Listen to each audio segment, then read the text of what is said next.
इसलिए आज मैं इससे जुड़ी कुछ बातें आपसे साझा करना चाहता हूं। इनमें 21 बड़ी और 3 छोटी ताम्र पट्टिकाएं हैं। ये मुख्य रूप से राजा राजेंद्र चोला प्रथम द्वारा अपने पिता राजा राजा चोला के एक वचन को पूरा करने से जुड़ी है।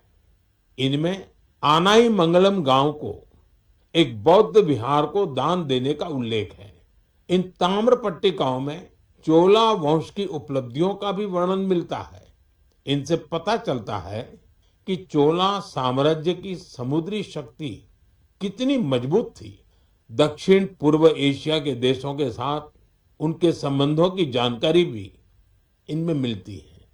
चोला साम्राज्य के समृद्ध इतिहास और संस्कृति पर हम सभी को बहुत गर्व है। साथियों, हमारी सरकार भारत की ऐसी अमूल्य धरोहरों के संरक्षण के लिए लगातार प्रयास कर रही है। इसी क्रम में ज्ञान भारतम अभियान के तहत छत्तीसगढ़ के मल्हार में भी एक महत्वपूर्ण खोज हुई है।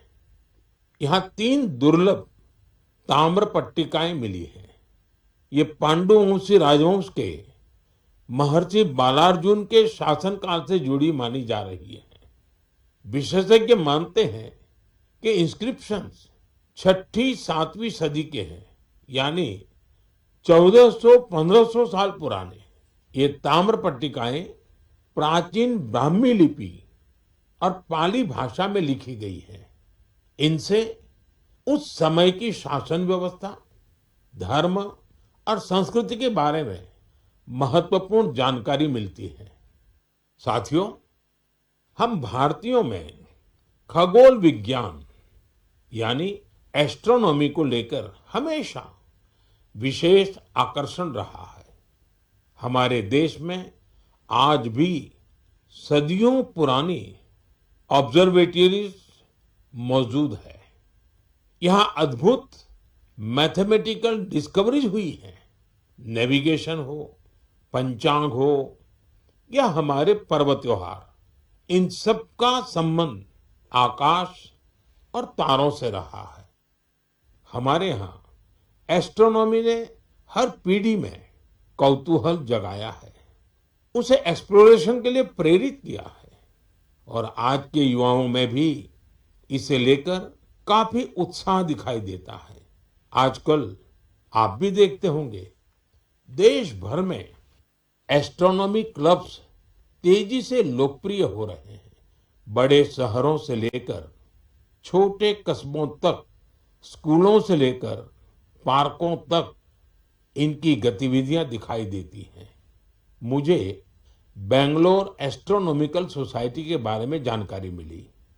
यहाँ ऑब्जर्वेशनल सेशंस आयोजित किए जाते हैं। इस संस्था ने ग्रामीण क्षेत्रों में एस्ट्रोनॉमी को लोकप्रिय बनाने का मिशन भी शुरू किया है। खगोल मंडल नाम की टीम ने 30 घंटे का एक बहुत इनोवेटिव कोर्स शुरू किया है। साथियों, रात में तारों को निहारना अपने आप में अद्भुत अनुभव होता है। एस्ट्रो केरला नाम की एक संस्था नाइट ऑब्जर्वेशन कैंप और वर्कशॉप आयोजित करती है। यहाँ युवा साथी टेलीस्कोप बनाना और स्टार मैप्स का इस्तेमाल करना सीखते हैं। राजकोट के बिग बैंग एस्ट्रोनॉमी क्लब ने गिर के जंगलों से लेकर कच्छ के रण तक अनेक एस्ट्रोनॉमी इवेंट्स आयोजित किए हैं। ज्योतिर्विद्या परिसंस्था भी एस्ट्रोनॉमी के सबसे पुराने संस्थानों में से एक है। यहाँ ऑब्जर्वेशनल फैसिलिटीज के साथ साथ बुक्स, लाइब्रेरी और टेलीस्कोप लाइब्रेरी की सुविधा भी है। मैं आईसेक का भी जिक्र करना चाहूंगा। यह एक student led nation wide network है जो एस्ट्रोनॉमी और एस्ट्रोफिजिक्स क्लब को आपस में जोड़ता है। साथियों, अपनी हॉबी के लिए समय निकालना और लगातार कुछ नया सीखते रहना बहुत जरूरी है।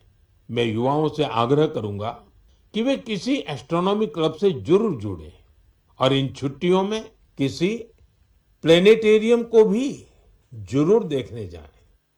साथियों, मन की बात कार्यक्रम को जो लोग टीवी पर देख रहे हैं, मैं उनसे कहूंगा, एक वीडियो जरूर देखिएगा। ये वीडियो पिछले दिनों बहुत चर्चा में रहा। इसमें कुछ लोग बहुत धैर्य से, बहुत सावधानी से एक गंगा डॉल्फिन को बचाने की कोशिश कर रहे हैं। आपको ये जानकर आश्चर्य होगा, इस पूरे प्रयास में करीब 13 घंटे लगे और आखिरकार वो डॉल्फिन बच गई। साथियों, इसमें बहुत बड़ी भूमिका रही भारत की पहली गंगा डॉल्फिन रेस्क्यू एम्बुलेंस की। ये घटना उत्तर प्रदेश की है। वहां एक गंगा डॉल्फिन नहर में फंस गई थी। ऐसे समय में नमामि गंगे अभियान के तहत बनी ये एम्बुलेंस उसके लिए उम्मीद बनकर पहुंची। फिर बहुत सावधानी से उसे बाहर निकाला गया, उसकी जांच की गई, उसका इलाज किया गया और उसके बाद उसे सुरक्षित राप्ती नदी में छोड़ दिया गया। एक तरह से कहें तो एक जीवन फिर अपने घर लौट गया। साथियों, ये डॉल्फिन रेस्क्यू एम्बुलेंस बहुत खास है। इसे एक चलते फिरते अस्पताल की तरह तैयार किया गया है। इसमें डॉल्फिन को सुरक्षित रखने की व्यवस्था है, ऑक्सीजन की सुविधा है, विशेष स्ट्रेचर है, बचाव के उपकरण है। यानी अगर कोई डॉल्फिन घायल हो जाए, नहर में फंस जाए या नदी से कट जाए तो तुरंत उसकी मदद की जा सकती है। साथियों, जब हम गंगा डॉल्फिन को बचाते हैं तो हम सिर्फ एक प्रजाति को नहीं बचाते, हम गंगा की जैव विविधता को बचाते हैं, नदी के पूरे जीवन तंत्र को बचाते हैं और अपनी आने वाली पीढ़ियों के लिए प्रकृति की एक अमूल्य धरोहर भी बचाते हैं।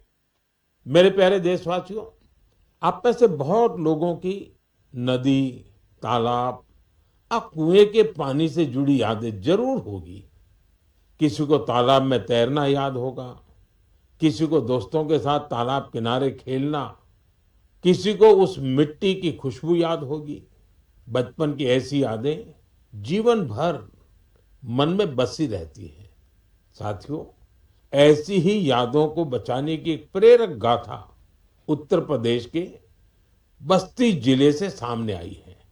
बस्ती के आकाश गुप्ता अपने गांव की मनोरमा नदी को देखकर बहुत दुखी होते थे, क्योंकि जिस नदी को उन्होंने बचपन में साफ और जीवन देखा था, समय के साथ उस नदी में प्लास्टिक जमा होने लगा था, गंदगी बढ़ती चली जा रही थी।